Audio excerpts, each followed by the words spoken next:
Assalamualaikum warahmatullahi wabarakatuh. Perkenalkan, nama saya Samsul Marif. Uh, saya dari Ilmu Politik kelas G. Di sini saya akan mempresentasikan uh, apa sih itu kepemimpinan politik karismatik dan kepemimpinan paternalistik. Nah, jadi sebelum saya menjelaskan, saya akan mempresentasikan dulu dari mata kuliah yang diajarkan oleh Dr. Muhammad Nasih, MSI. Alhamdulillahirabbil alamin wa bihi nasta'in ala umur dunya waddin wa salatu wassalam ala asrofil anbiya wal mursalin sayyidina Muhammadin wa ala alihi wa sahbihi ajmain, amma ba'd. Rabbi sholli shodri wa yassir amri wahlul 'uqdatam min lisani yafqahu qawli. Jadi karisma berasal dari bahasa Yunani yang artinya anugerah. Kekuatan yang tidak bisa dijelaskan secara logika disebut kekuatan karismatik. Karisma dianggap sebagai kombinasi dari pesona dan daya tarik pribadi yang berkontribusi terhadap kemampuan luar biasa untuk membuat orang lain mendukung visi dan juga mempromosikannya dengan bersemangat. Karisma menurut Kamus Besar Bahasa Indonesia, keadaan atau bakat yang dihubungkan dengan kemampuan yang luar biasa dalam hal kepemimpinan seseorang untuk membangkitkan pemujian dan rasa kagum dari masyarakat terhadap dirinya. Nah, di sini saya akan menjelaskan ciri pemimpin karismatik, kelebihan dan kekurangannya. Jadi ciri dari kepemimpinan politik itu, kepemimpinan karismatik itu, pemimpin karismatik pada umumnya mempunyai visi yang begitu kuat atau kesadaran, mempunyai tujuan yang jelas. Ia mampu mengkomunikasikan visi itu secara efektif serta mendemonstrasikan konsistensi dan fokus. Memimpin yang bersifat karismatik pun mengetahui kekuatan-kekuatannya atau kekuatan-kekuatan sendiri dan memanfaatkannya. Dan gaya kepemimpinan yang karismatik secara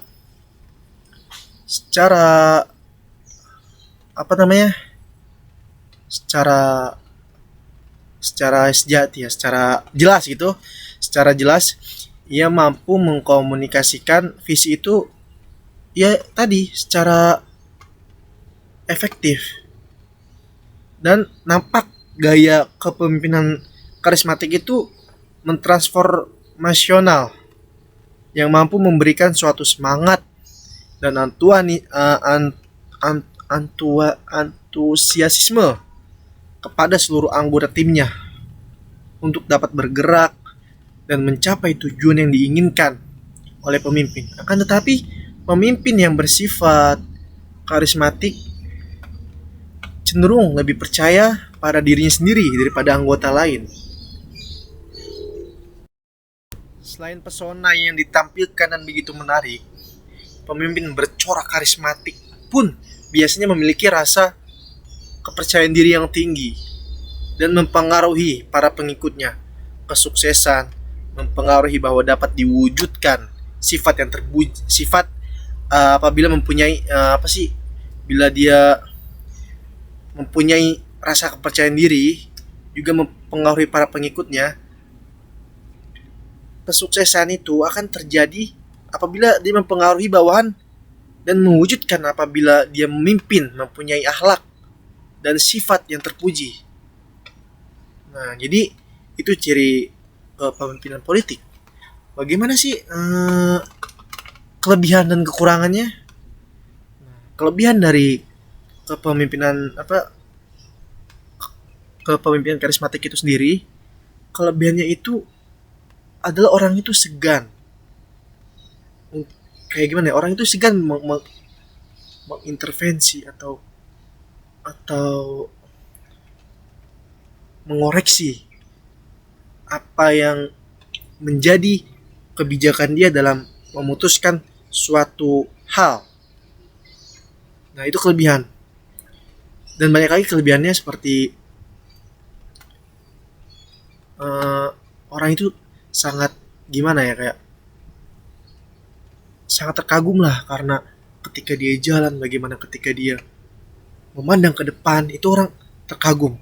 Dan kekurangan dari kepemimpinan karismatik ini juga karena mungkin rasa percaya diri yang tinggi, jadi dia bisa dikatakan lebih gimana ya, tidak percaya kepada orang lain gitu.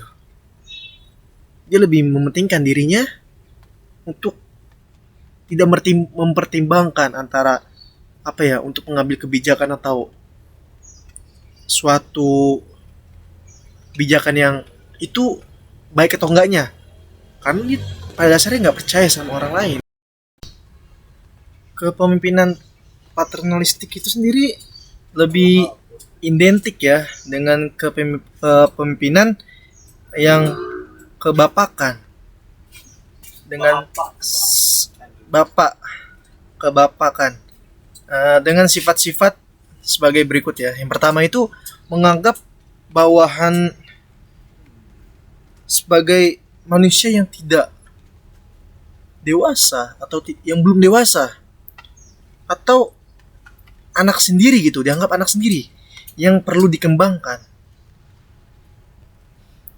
Nomor dua, bersikap terlalu melindungi. Ketiga, jarang memberikan kesempatan bawahan untuk berinisiatif maupun mengambil keputusan sendiri. Tidak memberikan kesempatan bawahan mengembangkan imajinasi kreativitas. Selalu bersikap maha tahu dan maha benar. Itu ibaratnya kayak gitu. Sedangkan tipe kepemimpinan maternalistik ini tidak jauh beda sih dengan paternalistik. Jadi kalau dicabangkan itu kepemimpinan maternalistik dan paternalistik itu nggak jauh beda. Cuman kan sini kita akan membahas sebuah kepemimpinan paternalistik ya. Dan kelebihan itu sendiri sebagai pemimpin paternalistik itu, kelebihannya pasti ada kelebihan dan ada kekurangan. Dan kelebihan itu sendiri, pemimpin pasti memiliki sifat yang tegas dalam mengambil keputusan. Bawahan akan merasa aman karena mendapat perlindungan. Dan kelemahan, mau tidak, kelemahan itu sendiri dari contoh kepemimpinan paternalistik ya, bawahan tidak memiliki inisiatif dalam bertindak karena tidak diberi kesempatan. Keputusan yang diambil tidak berdasarkan musyawarah bersama karena menganggap dirinya sudah melakukan hal yang benar, dan daya imajinasi dan kreativitas para pengikut cukup rendah karena tidak ada kesempatan untuk mengembangkannya pada contoh pemimpin paternalistik. Itu sih yang saya bisa sampaikan. Jadi setiap kepemimpinan itu tidak ada yang sempurna ya. Semua yang otoriter, yang baik yang otoriter atau karismatik maupun paternalistik, semua mempunyai kelebihan dan kekurangan masing-masing. Kelebihan baiknya untuk rakyat, kekurangan juga sangat dampak buruk bagi rakyat.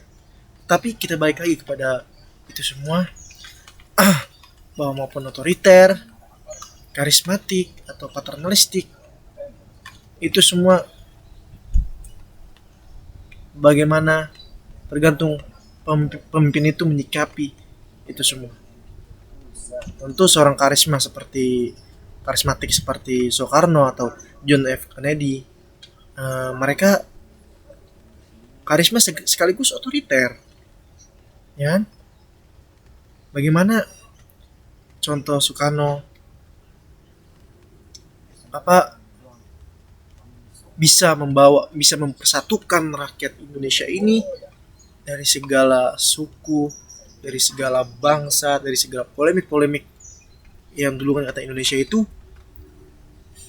terpisah-pisah. Tapi bagaimana Bung Karno bisa menyatukan semua itu karena mempunyai jiwa karisma yang tinggi, mempunyai wibawa yang amat tinggi.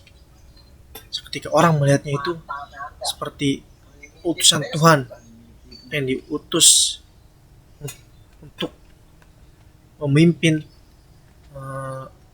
orang-orang di muka bumi. Jadi hanya itu yang bisa saya implementasikan. Kurangnya sangat kurang itu berasal dari saya, kelebihan hanya milik Allah. Dan itu saja yang bisa saya sampaikan. Wabillahi taufiq wal hidayah. Wassalamualaikum warahmatullahi wabarakatuh.